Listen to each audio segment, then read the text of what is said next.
अच्छा भी चलें, वो 160 पे गुफ्तगू करेंगे। अली ज़फ़र साहब, बैरिस्टर अकील मलिक साहब तो ये भी चाहते हैं कि जी पाकिस्तान तहरीक इंसाफ से भी किसी किस्म की मुशावरत इस पे हो जाए। मुझे याद पड़ता है कि कॉन्स्टिट्यूशनल कोर्ट के ऊपर आपने एक तरह से रजामंदी दिखाई थी कि ठीक है हम कॉन्स्टिट्यूशनल कोर्ट को एक्सेप्ट कर लेंगे, मगर ये जो एनएफसी अवार्ड के हवाले से बात की जा रही है, आर्टिकल 243 के हवाले से बात की जा रही है, फिर ब्रेक से पहले बैरिस्टर अकील मलिक ने इसका भी इशारा दे दिया कि जितनी भी सिक्योरिटी, नेशनल सिक्योरिटी से जुड़े आर्टिकल्स हैं उन पे गौर व फिक्र हो सकता है, जिसके अंदर आर्टिकल 245 भी आता है।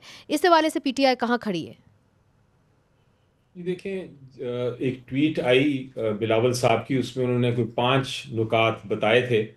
उन्हीं नुकात पे बात हो रही है कि ये 5 तरमीम आर्टिकल्स में हम अमेंड करना चाह रहे हैं। जहाँ तक हुकूमत का ताल्लुक है, वो तो 2 दिन पहले तक लापता था, उनको तो पता ही नहीं था कि क्या अमेंडमेंट आ भी रही है कि नहीं, क्योंकि वो बड़ी क्लियरली टीवी पे, मीडिया पे, शायद आपके प्रोग्राम पे भी वो डिनाई कर रहे थे और कह रहे थे कि हम नहीं लेके आ रहे इस टाइप की जी तरमीम। बिल्कुल, तो बिल्कुल। खालिद साहब ने इंकशाफ किया तो एकदम अब सारे उस पे आ गए हैं। लेकिन एक बात जरूर जाहिर है, और वो ये है कि 18वीं तरमीम में जो कुछ पीपल्स पार्टी ने करवाया था, जी, जितना कुछ अचीव किया था, जी, वो अब वापस जाना चाहते हैं, उसको रिवर्स करना चाहते हैं।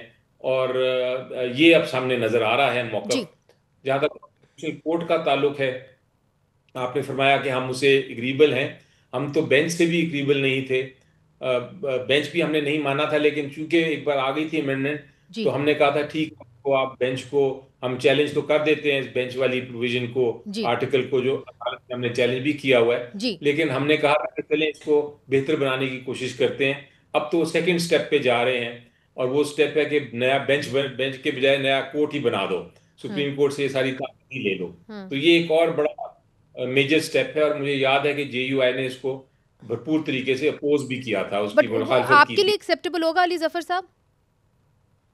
नहीं, हमारे लिए तो ये 27th अमेंडमेंट बिल्कुल एक्सेप्टेबल नहीं। देखें, मतलब आइन में पूरी तरह से तब्दीली, रिजेक्ट करते हैं इंक्लूडिंग द कॉन्स्टिट्यूशनल कोर्ट? ये बहुत ज़रूरी है आपसे पूछना।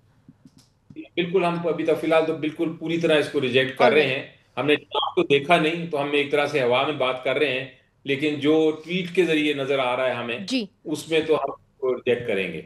ठीक है। अच्छा, ये आपने बड़े वाज़े तौर पे कह दिया आपको क्या एक्सेप्टेबल होगा, क्या नहीं होगा।